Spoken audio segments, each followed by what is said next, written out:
to us it seemed like the left and the right were just in a big slanging match. Yeah. Middle Australia had kind of checked out, and that a lot of the language was dehumanizing, and you know that if you infect a community with fear of the other, you don't know whether that person you're seeing on the street is a person seeking asylum or a international student or a tourist, or in fact if they've been here more generations than your own family has. And so not only was it about this idea of the cruelty visited upon people who had come here to ask for safety, but also the way that the debate was eroding our social cohesion and teaching Australians to fear people who are different to them. I'm so glad you've joined me for another episode of Justice Matters. Today's guest is Brad Chilcott, and he is the Executive Director of White Ribbon Australia. Now, this is part of a global movement to end gender-based violence, and in particular, violence by men against women and girls. And let me tell you this, the domestic violence issue in Australia is growing at an alarming rate. And as Brad was sharing with me some of the statistics here in Australia, it really sobered me. And I have to say, I really commend Brad for his courage and for his leadership in tackling this issue head on. Now, formerly, Brad was a school chaplain and a Pentecostal pastor.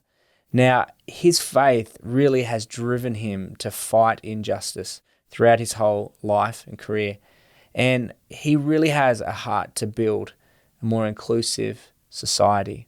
You know, back when the Australian government had the policy to stop the boats, and it was at the peak of that policy, Brad decided to step out and create an initiative called Welcoming Australia. And really this is a movement to create a culture of welcome, a place where people from all backgrounds have equal opportunity to belong and contribute and thrive here. And that's one of the things I love about Brad. He really embodies that within his life and within his work. I'm so glad I was able to have this conversation with Brad, and I'm even more grateful to be able to share it with you today.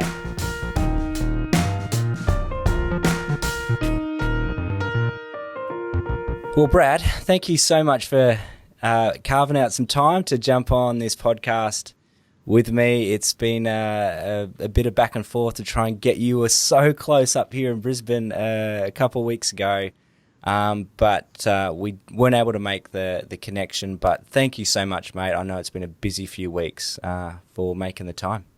Yeah, it's fantastic to be with you. Thanks for having me. Yeah, Brad, I mean, this is kind of our first kind of face-to-face where I've seen you. We've emailed and corresponded and chatted back and forth for a little bit. But it's kind of interesting. Just I was, getting to know a bit about you through mutual friends that we have. Cameron, who I met in New York, who's just been raving about you and saying, Tim, you've just got to meet Brad. You got to connect. You guys just sound so similar, and I've just done a lot of similar work. And so, when I discovered that you're an Adelaide fan, I was crossing my fingers that it was the Adelaide Crows fan and not a Port fan. But lo and behold, I've got the power. The power, I managed to get a Port Adelaide fan on. But we kind of slightly breaking the rules for my first season, which is to get people that are really close friends of mine. But I figure if I'm going to break those rules a little bit, it'll be for you, because you've come with high praise from real dear friends of mine, and both here up on the Gold Coast where I am, and like I mentioned, Cameron. And so, mate, really appreciate just following your journey. But I've got to take it back to a little bit here. I hear you've had at least, I don't know if it still remains, a passion for punk music. Is that right? Well, I would never say punk. I would say like grunge and like in the early days of my musical journey, beyond the stuff my parents brought me up on, which was horrible. Like the Seekers were edgy for them. Was Amy Grant allowed and or Amy anybody Grant else? was allowed. Yeah. There Okay. was a Roy Orbison. Okay. I can do that a little bit. But Classic. anyway, I really got into the grunge scene, Nirvana, Sonic Youth, Soundgarden, that kind of stuff. And yeah, so I like some punk music. I'm really into Idols at the moment. I don't know if you've heard of No. them. They're out of the UK. They're a No. bit noise Bit rock edgy. punk, but Yeah. they're really political in a good way. Yeah. Yeah, that so Kind of like Rage Against the Machine in a way, that anti-establishment. yeah, So, well, a lot of pro multiculturalism, a lot of I guess gender equality and workers' rights, but without it being like annoying preachy. yeah, totally. Yeah. I mean, music is so powerful, isn't it? I brought that up because my cousin's husband, I think I got that right, was a part of the Christian punk rock band Seraph's Cole. I don't know if you remember So that I went from. to their reunion show recently. Oh, you did. Yeah. Yeah. So Sam, the guitarist, is my cousin's husband. So Right. I remember when I visited Adelaide, I'd get to go hang out with them and go to their shows and yeah. Yeah, so I used to run a big festival in Adelaide, and in back when I was early 20s, and had a lot of the Christian scene play at the festival. Sure. Seraph's never played, but I used to go to a lot of their shows, and like that kind of punk music is not my style, but the energy at their shows is just ridiculous. Next level, and even right? at this reunion, it was everyone back together again after 20 years. There was no less energy, just as much. How good's that? Circle pits and The circle pits. Oh my gosh. It's so good. it was amazing to be there, and yeah, great to see a whole lot of people I hadn't seen for a couple of decades. Oh, so good. Oh man, I do remember when they put that up there. It was pre-COVID lockdown, so there probably was a chance I could have made it, but I miss Adelaide. I miss the good memories I had there growing up there as a wee kid. So you've kind of, mate, you've been on an incredible journey. It seems throughout your life, and that passion for, I guess, fighting for the rights of others, especially the underserved, and those just seems to be resonant within every decision you've made, whether it be in your career, younger as a school chaplain, and even in the roles you've played in religious circles as a pastor as well. I've just really appreciated that for you. But can you trace back? Is there like what made Brad? What made you so passionate about this, which has obviously led you to found Welcoming Australia, which works with refugees and asylum seekers and culturally and linguistically diverse peoples, as well as now your current role with White Ribbon Australia. Is there defining moments growing up for you, or is it just something that kind of progressively happened? It certainly progressively happened, but it came a bit out of frustration. Like growing up, I grew up in a very conservative church, very conservative faith community, Christian Brethren, it's called. When I was really young in our church, women weren't allowed to speak, had to wear head coverings. Wow. And that faith community moved on a little from that, but it was still very patriarchal and exclusionary to women. A lot of attitudes around people of other faiths and cultures. Definitely no acceptance of diverse sexualities or genders. But what actually, those things weren't really front of mind for me back then. But what really started to make me think was a lot of the rhetoric in the faith communities I grew up in was about the massive impact this church was going to have on the city, and we're going to change the city and change the world and make a big difference. And I could almost never see any difference beyond the fact that maybe some more people showed up on a Sunday and Wow. maybe dropped some more money in the In the tin, yeah. Yeah, and in this church growing up, I started running the youth group when I was 18, and we quickly, when it started, it was mostly church kids, and then by the time I'd finished, we had a hundred or so kids, but most of them were not part of a church community at all. Yeah.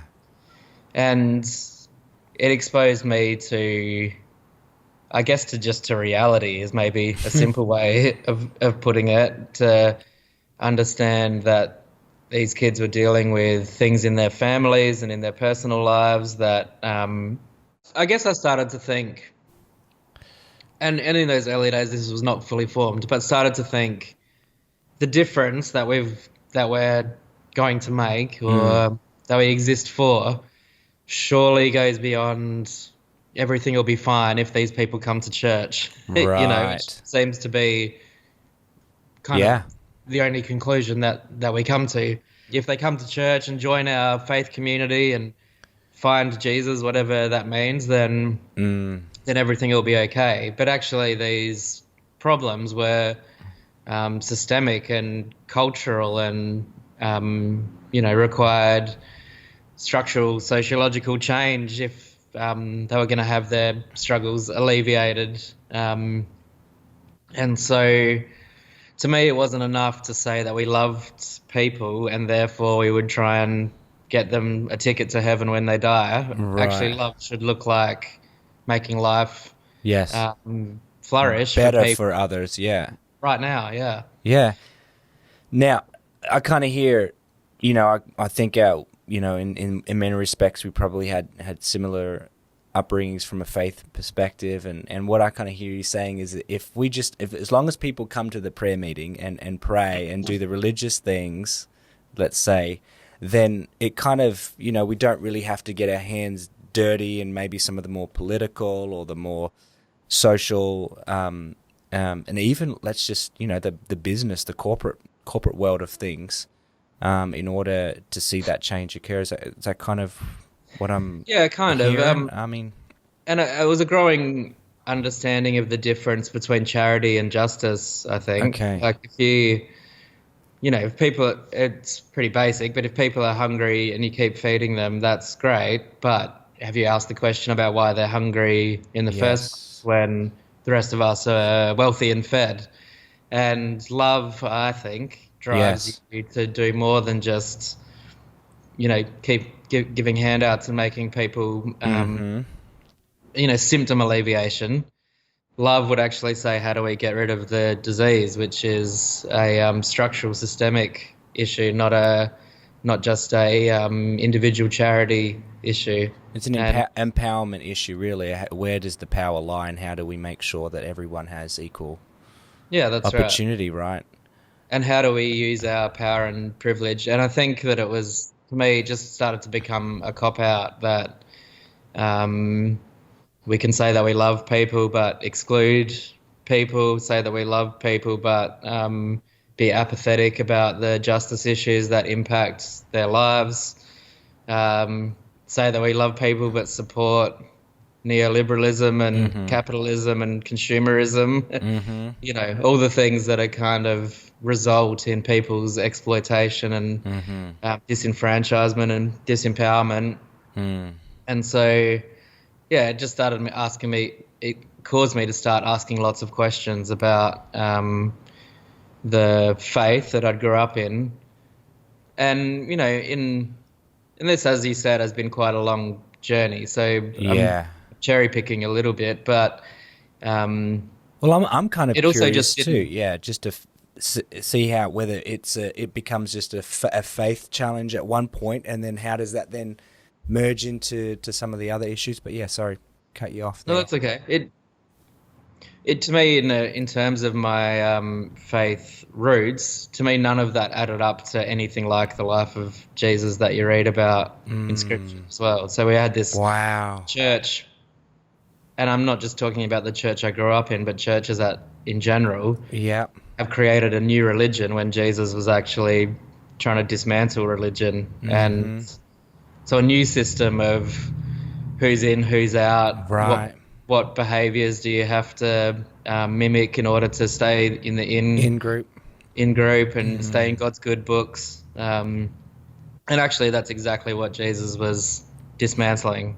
Right. So we were like, all right, we'll scrap the old religion and add Jesus and then build it back up again just the way it was. Wow. And is that kind of what led you to the formation of Activate Church, a church that you were pastoring and a part of? Yeah, I mean, I think some of that has continued to form since Activate. I think at the beginning it was still actually a bit of a mirror of unhealthy religion. Yeah. But the idea was, so I went from the Brethren Church through the Uniting Church and then into a kind of Pentecostal experience. The short summary of why that was is our Brethren is really intellectual, academic, know the answers to the questions about the Bible. And I thought, sure, it's good to know the answers, but maybe if there is a God, then maybe you can experience that God. Yeah. But then when I was in that movement, I found that triumphalism that I mentioned earlier about changing the world was even heightened to another degree. Wow. But still, where was the social analysis of the changing the structures that caused oppression and suffering? So if we're going to change anything, maybe it should be all of the systems that cause people to suffer. But, it takes a lot more time, I would say. It takes a lot more... it's like a paleontologist kind of really having to go carefully and dig right deep down, right, to really get to the roots. I mean, my last job that I had in the States was with the Poverty Alleviation Organization, and it was focused primarily on using a program that would go in not as outsiders having the answers, but how to elevate their voices so that they realize they have the solutions and they actually probably have the resources too. It's not like we are the ones that have the resources and we're coming here to help you, and this is in a more developing context world, because you can see the same principle of charity and world aid has just wrecked countries and continents. Essentially, Africa is a perfect example of how we've gone in and really quite often tried to help and actually destroyed with our charity business,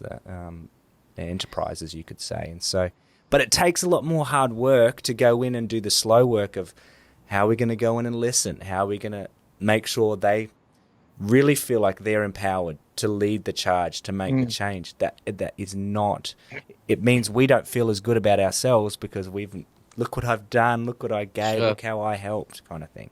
It's a lot harder. So when I started Activate, what was driving me then, I guess, was I used to say a lot, surely if this guy Jesus was the Son of God and came to earth and died, was crucified, surely he didn't do all of that so that we could build buildings to sing in and have some bloke talk to us every Sunday and then go back to our normal lives of consuming and living for ourselves, and come back next Sunday for another pep talk. Surely it's more than that. Wow. Wow, Brad, that's eye-opening. So at the beginning, I wanted to create, we called it right from the start, a community of activists as the tagline. And the idea behind it was not measuring success by what happens on a Sunday, but by the difference we're making to humans in the real world. Wow.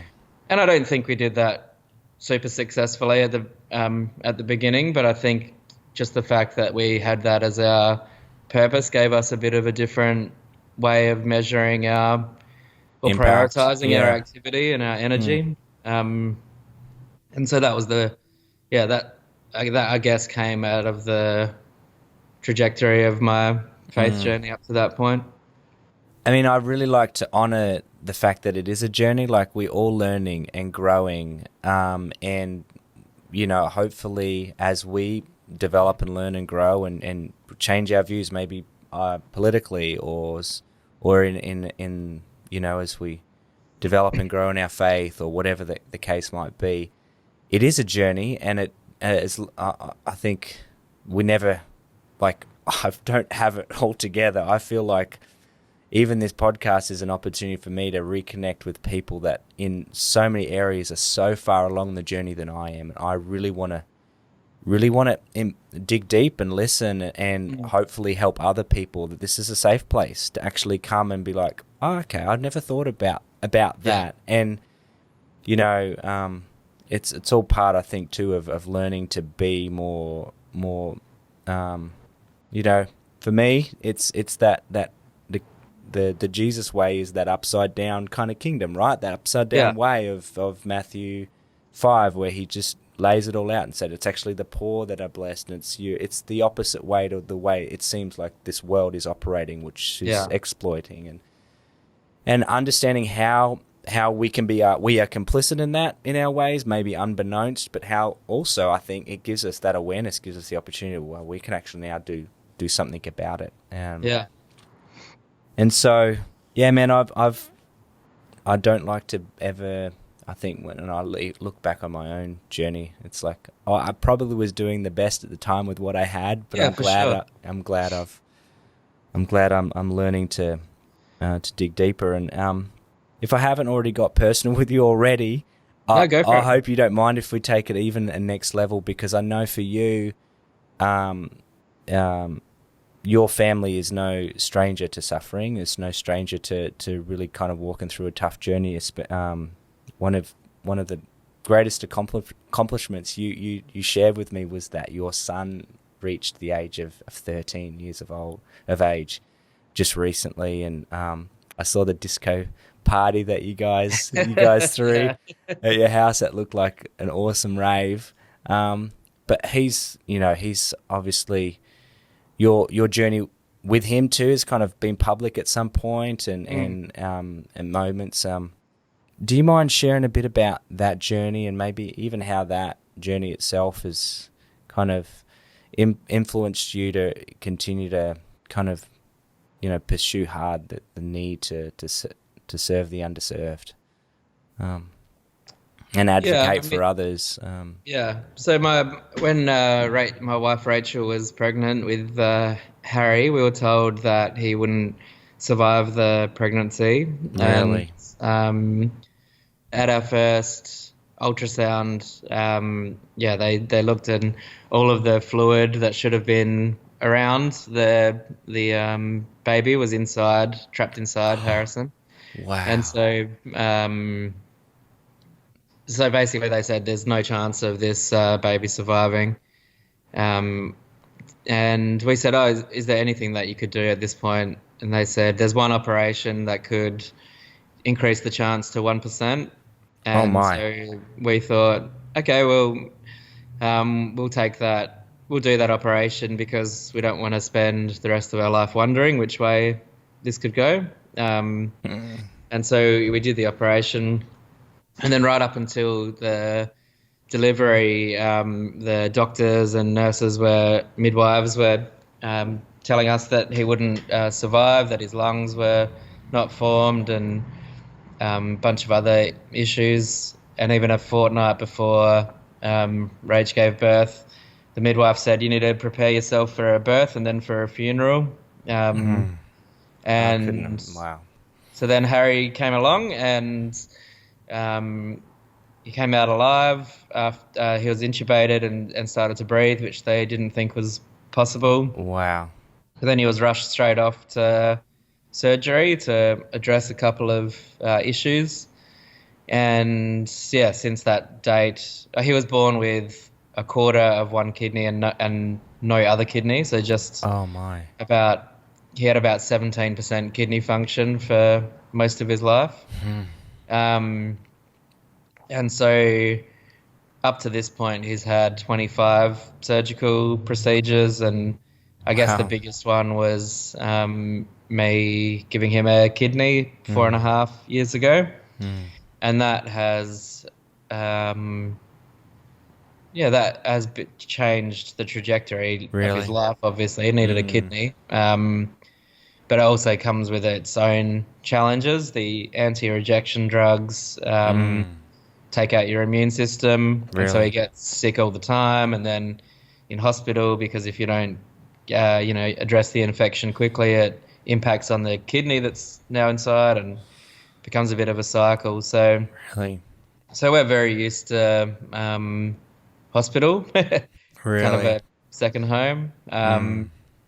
But Harry is incredible, and he's giving his first proper stand-up comedy show this Really? Sunday in a pub at How? 13. No way. Oh my gosh. So, He's yeah, given so up that's pretty the Adelaide amazing. Oval as a venue.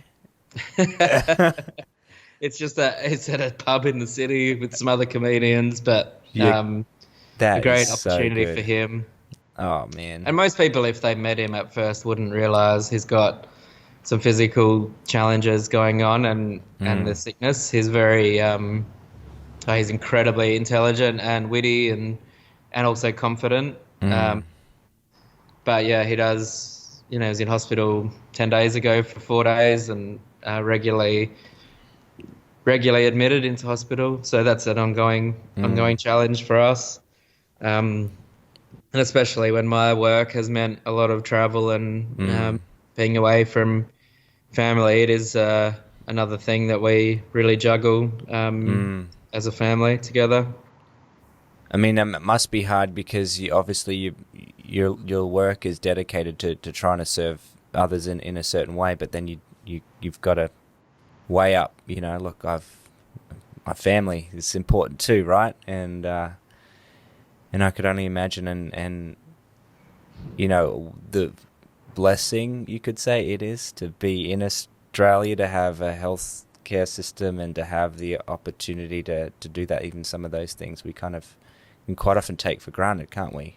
But I mean, I think that just speaks to the very reason why I do what I do, in the sense that thanks to the activism and advocacy of people in the past in Australia, we have a system that means the millions of dollars that have been spent on my son's health is just an assumption that we have Say that as a right in Australia. say And that again. Oh my goodness! Wow. yeah, and all around the world, they don't have that right or that assumption. And Harry would not have survived in 90% of countries around the world, and if he was born to families in, Cambodia, where I spend a lot of time, Right. there's no way that he would have survived. In particular, financially, like they wouldn't be able to afford the medical costs of the operations and the medicine and all the things that give Harry his well-being and standard of living. And so my opinion about all of that is that we have a responsibility to use whatever power and privilege we have to fight on behalf of or alongside those who have less. Yeah. And that's actually what I think the message of the story of Jesus' life is as well, is that you use Yeah. whatever power and privilege you have Yes. to try and achieve that for others, and that's what I want to spend my life doing. Oh, Brad, I can see it, and I've seen that in the journey you referenced there, that you spent some time in Cambodia. Is that can you tell me a bit about that. More a bit about that. Yeah, sure. And yeah. When I went to Vietnam on a trip with a church that I was working at in Wollongong. Mm, This must be 11, 12 years ago now. And, we saw some quite horrific poverty and situations in Vietnam as well. mm, But then we went to Cambodia for 2 days at the end, more intended as a holiday. mm, And when we crossed over into Cambodia, first I heard on the radio the dictator Hun Sen saying, I better win this next election or it's going to be like Pol Pot all over again, mm. like making threats like Making, that on oh, national radio. my goodness. And then I was in along the riverfront and was sitting in a cafe where there was a sign that said, if you see child abuse, report it on this number. And a middle-aged Australian man sitting holding hands with a young Cambodian boy right next to that sign. And, and I saw many things like that just in these 2 days that made my skin crawl. And for whatever reason, I thought this is a place that I care about and want to use some of my privilege to help. And Yeah. in those days, I hadn't fully, there's probably still some, like all of us have, some white savior mentality going on. Sure. But I tried to spend some time, learning from people and listening a lot about what is good development practice and community engagement and, all of that. Yeah, exactly. Anyway, the short story is we ended up partnering with a local community that they're Khmer people, but they established a school for stateless Vietnamese Wonderful. kids. And so now the main involvement that I have there is that we fund the staff and materials and we built this school, the physical school as well. Really? It's all run locally. We don't make decisions about how it's run. We just provide the resources. But about 100 stateless kids that wouldn't otherwise have zero education go to that school. Really? And then we fund, I think at the moment it's 12 kinship foster placements for Khmer and Vietnamese kids, which is instead of kids ending up in a institution or an orphanage, they're placed with aunties, uncles, grandparents. Wow. But those people themselves couldn't really afford to take an extra person into the house, so we provide them with resource for food and clothing and school fees and all of that. So I visit every year usually, and we won't be this year, obviously. Yeah, it might be a little tough. Well, I love how education is one of the most critical components, isn't it, to that whole raising people up. It's not, it really, focusing on providing education, especially for those that wouldn't otherwise have that opportunity. Educating girls in particular, there's a lot of research today that just shows the incredible impact that has on a whole community.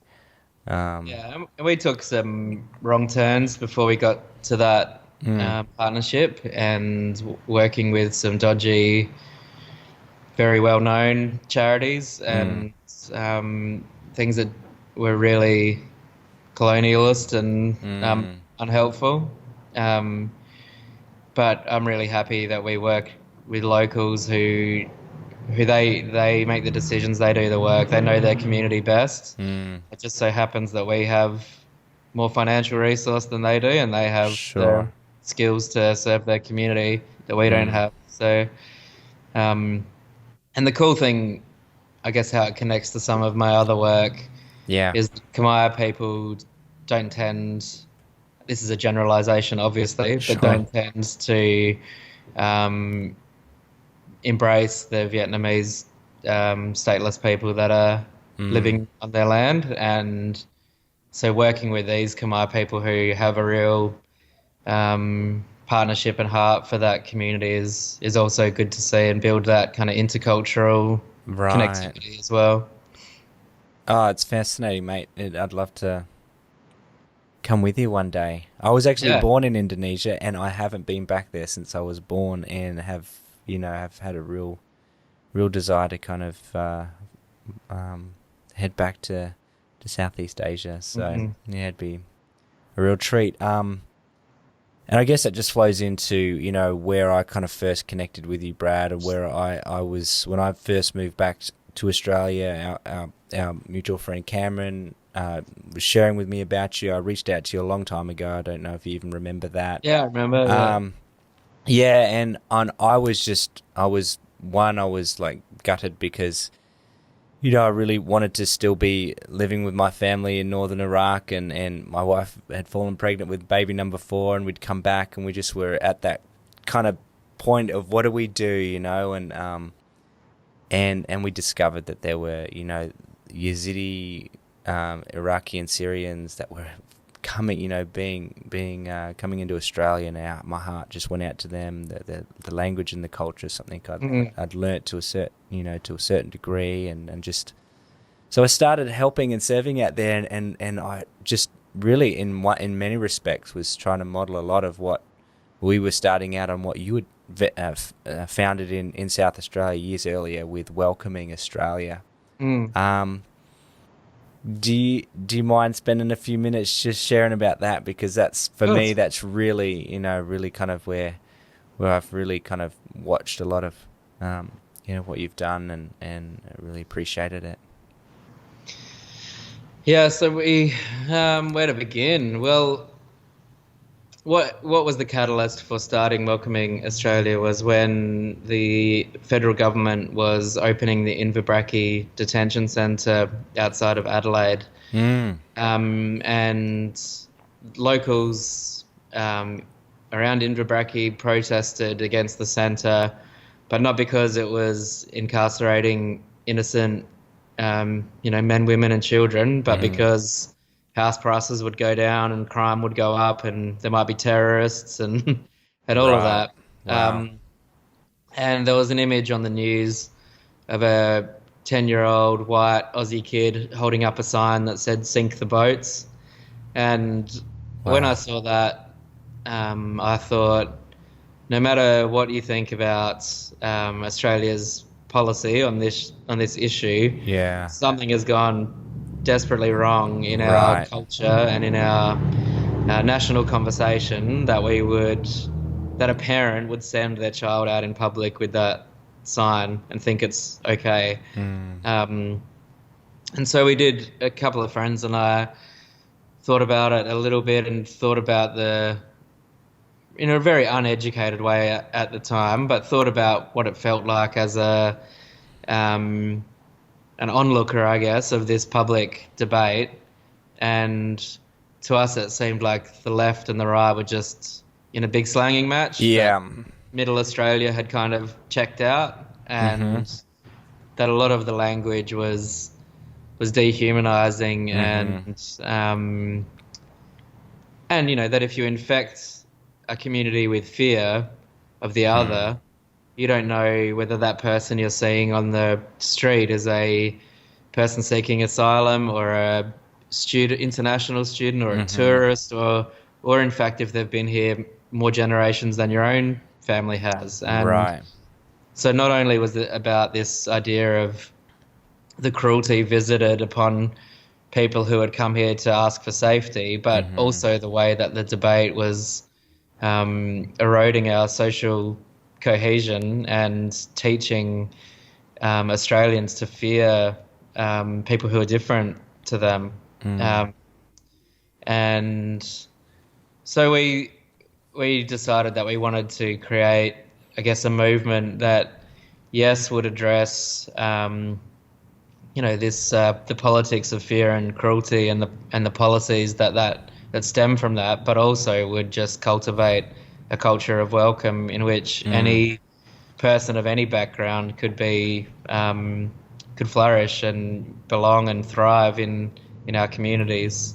And I guess we wanted to start that in a way that recognized that we could scream at each other about policy Right. forever and no one's heart is changed. But when you sit with someone, hear their story, know them as a person, see your own hopes and dreams reflected back to you in person of another culture or faith or backgrounds, then something starts to shift and you start to want to do whatever you can to help that person. So, it's impossible to continue to dehumanize them once you've seen your own humanity In them. in them. Yeah. And so that was kind of the genesis of it. And it was very relational and positive. We wanted to be relentlessly positive about the Australia Yeah. that could be. Yeah. Um, I love it in and the we wanted, name. It's a statement, isn't it? It yeah, is who we are. It's not, ultimately, right? yeah. Who we know we But we want to also be. wanted it to be, I guess, a good entry point into thinking about these issues. So I get one of the kind of catchphrases was new voices speaking to new audiences, using an old message but in a new frame. That was kind of the Yeah. strategy. But we'd all heard on the news the Greens or whoever else Right. saying their thing, and a thing that we believed, but that wasn't bringing in new people. But imagine if you had the Wiggles or your favorite football player or Yes. someone from the mainstream speaking to a new audience with a frame that they could engage with, rather than send the immigration minister to the Hague kind of Yeah. kind of thing. That hopefully we would bring a new group of people into the movement and be able to create change in that way. Yeah. Well, I see a lot of courage in you for that, because it's hard to kind of lead the way in it, because I don't know if it's been your story, but what has it been like, if I could ask it? What has your experience been like when you've kind of tried to lead the way into maybe taking some what people would think are, that's so left and progressive, and but trying to lead that whole gaping middle? What's that experience been? How what are the challenges have you had in that? And I'd love to hear your experiences on it. It's an interesting place I've often found myself, because like if you take welcoming Australia as an example, on one hand there's people that think way too progressive, but there was plenty of people thinking that we were compromisers and Right. way too soft and not progressive enough. Right. How do you please everyone kind of thing? Yeah, You can't. and then with Activate, we left our denomination to be affirming of the LGBTIQ plus community, and we have in our pastoral team people in same-sex marriages, and we've been very public about that, and hoping that other faith communities follow that Yeah. lead. Yeah. And that obviously has been way too progressive for a whole lot of people. Sure. But then the left often think, well, you're still a Christian, so you must be dodgy in there, not progressive enough in there somewhere. So often we've find myself in the middle there in a strange way, where I think if you analysed my policy positions, I'd be more left than most people I know. Yeah. Well, But, you're always right of somebody else and left of yeah. somebody else. So it's kind of one of those anomalies sometimes, isn't it? It all depends on who you're talking to, but a lot of it is about assumptions, exact, and labels, right? So Yeah. the person that thinks, well, my experience of Christianity growing up was maybe XYZ, Catholics, la da da. And so their assumptions that they bring to the table as well. If you call yourself Christian, then my assumption is this is kind of what it is. And it kind of comes down to, that's the challenge, right? Of being, of like drawing a big circle and everybody's on the in, rather than kind of like we're so comfortable with our categories and who's this and who's that. But that's the beauty of I think of that, Yeah, which I mean, see in you as a person, right? thanks. It's who obviously it's part of who you are, but my yeah. approach to all of that, I guess, is progressive pragmatism, which not everyone is a fan of. But I think, what is the way that I can use my unique situation to create change for the most amount of people?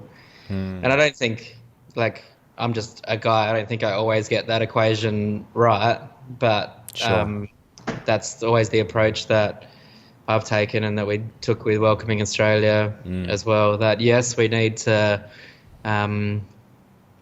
work towards the utopia that we speak about and believe in. But the people suffering right now can't wait. They need their life to be made better tomorrow than it is today. And some people prefer to have their ideological purity as an identity rather than as something that's outworked in the real lives of other people. Wow.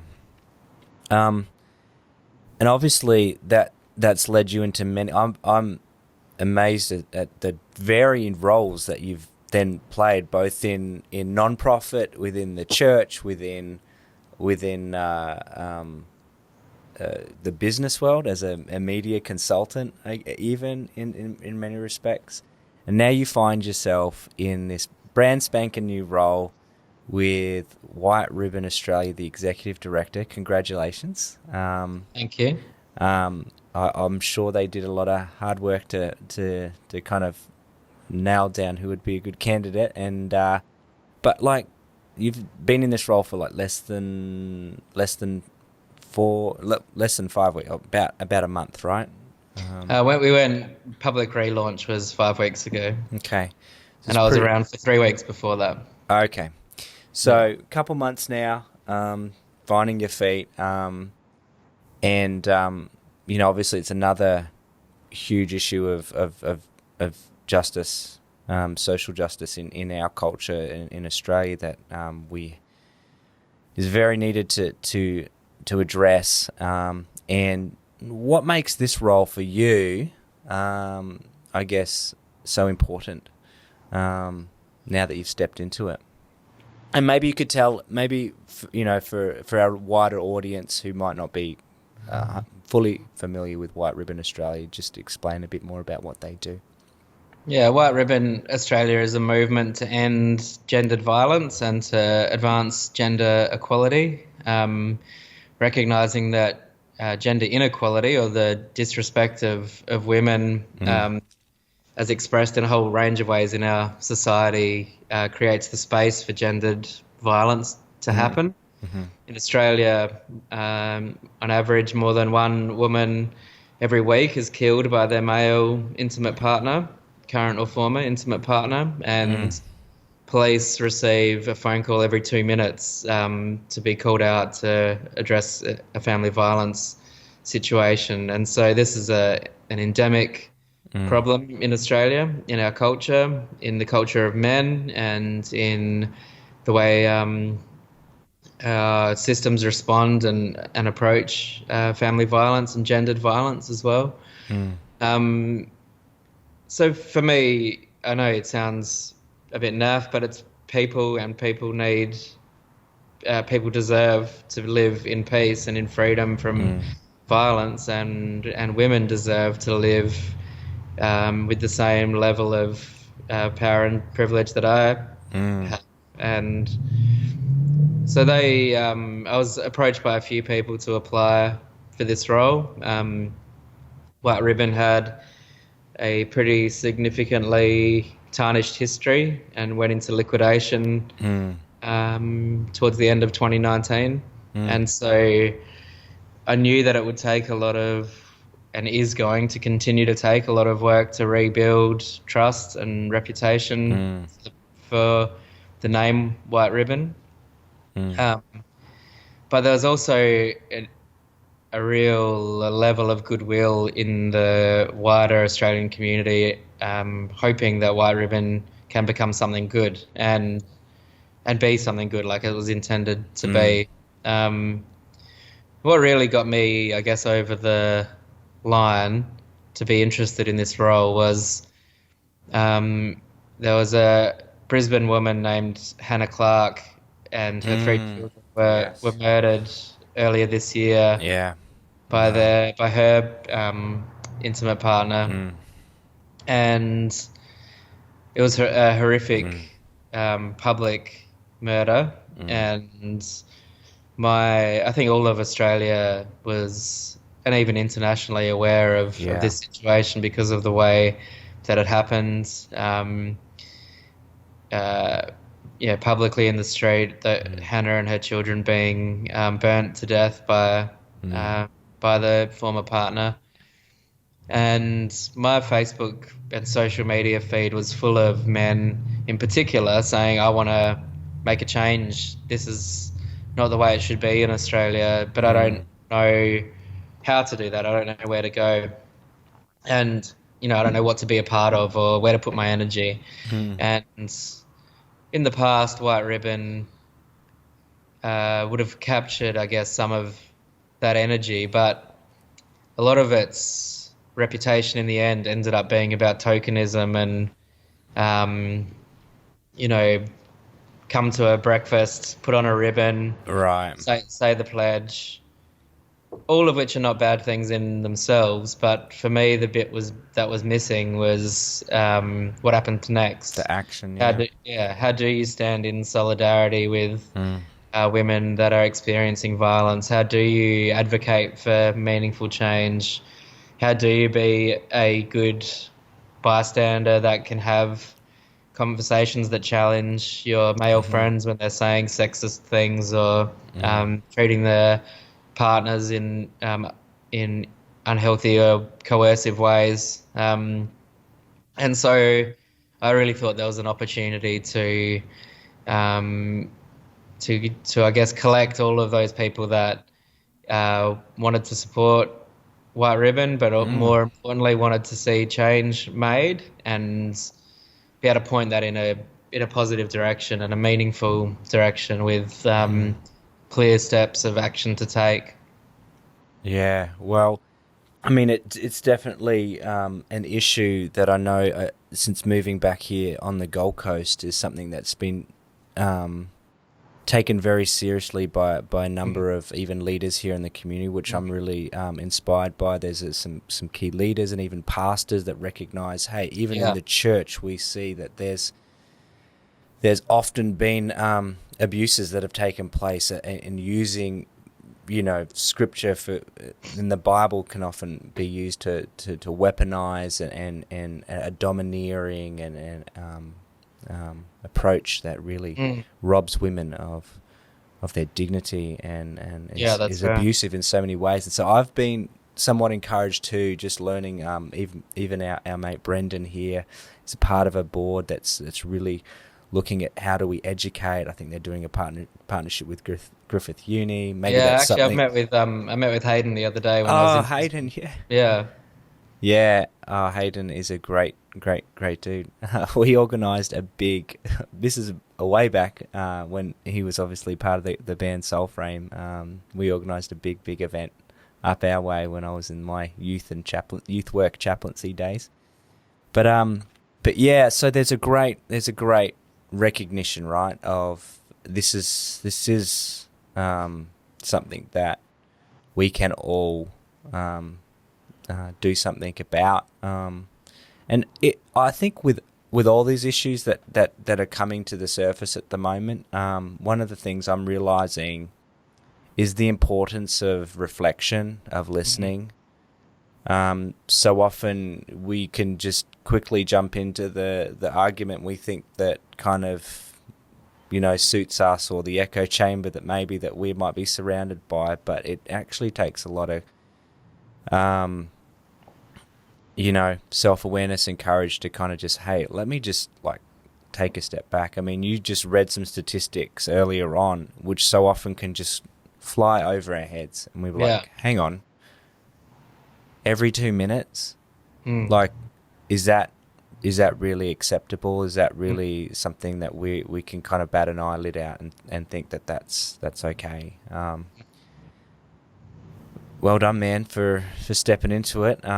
It sounds like you've got your work cut out for you, but no better man, I don't think. Thank you. Maybe let's, obviously there's going to be some challenges. I'd love to kind of end things on a positive note.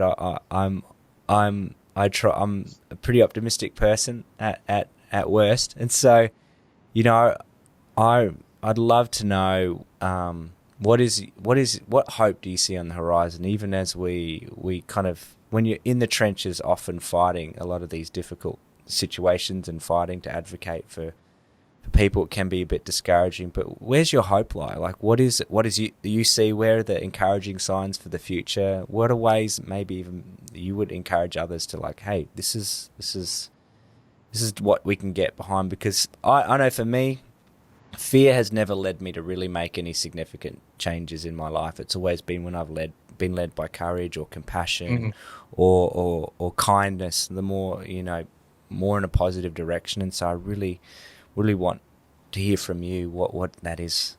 I think in all of my different roles, when people become aware in a personal way of the injustices that exist, they do start to change. And I think that's where hope, for me at least, that's where hope begins. I know that you can kind of get in your little bubble as an activist or an advocate and think that everyone has read the same newspaper articles you have and seen the same story on the project, and surely they must now be as outraged as I am. But actually it doesn't work that way. And so you often feel like, where is the hope? We're shouting into the void here. Sure. But where I see the hope comes is when somebody does have the opportunity to have that injustice invade their personal world in some way, whether it's a relationship or or spending time with the right person, or in some way being confronted with the reality in a way that speaks to their heart, then almost inevitably there is change. And so that can still be very frustrating. You wish just the facts would motivate people out of their self-interest, but the reality is that doesn't always happen.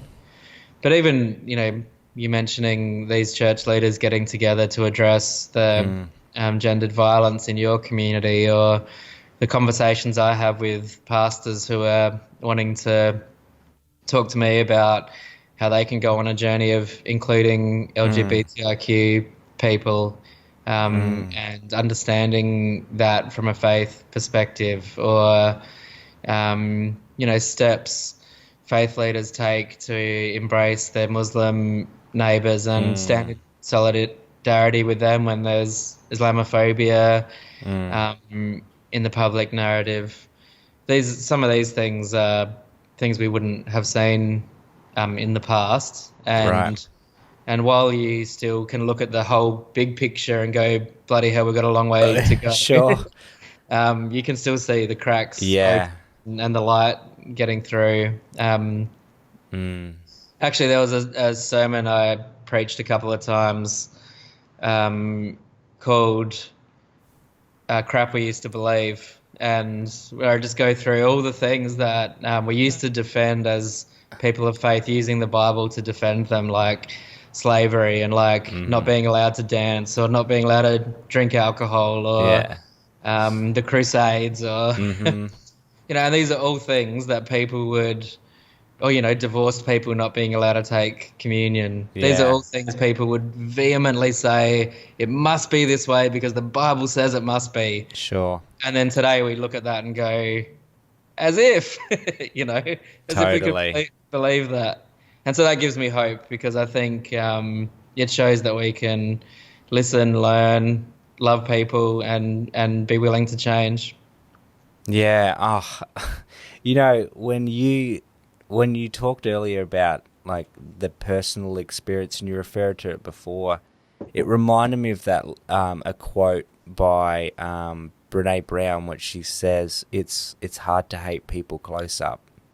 Yeah. And it's kind of it kind of goes too for when injustice or when things happen to you, when your house is robbed, suddenly you're like, hang on, this is not on like my I feel violated or whatever the case might be. But when the hope is that, as we get closer, as we create those opportunities for people to truly come face to face, I mean, you cannot be indifferent or hate somebody when you, like you said, you see the reflection of your own humanity in them. Yeah.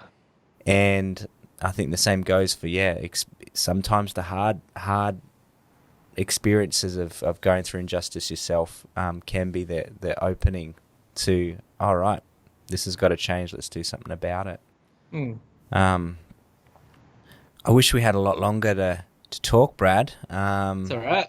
We can do it again sometime. Yeah, for sure. It'd be really good to do it over a couple of beers, and maybe not all this microphone, but this stuff. But mate, is there anything else that you would want to share about maybe how people can get involved with what you're doing? I'd love to just create that space where you can kind of point people in the right direction.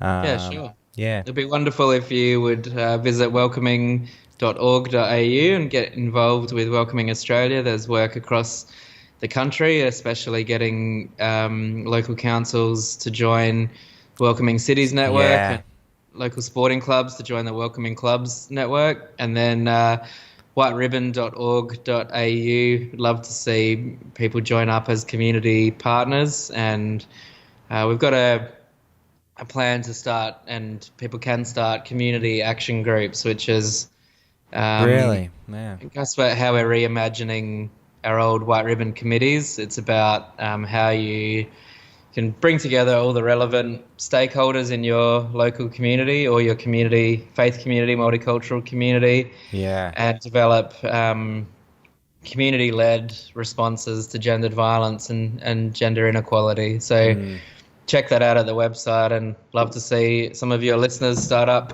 community action groups. Yeah, that sounds great. And what about you personally? Are you on Twitter? Are you on? I'm on Twitter at Brad Chilcott.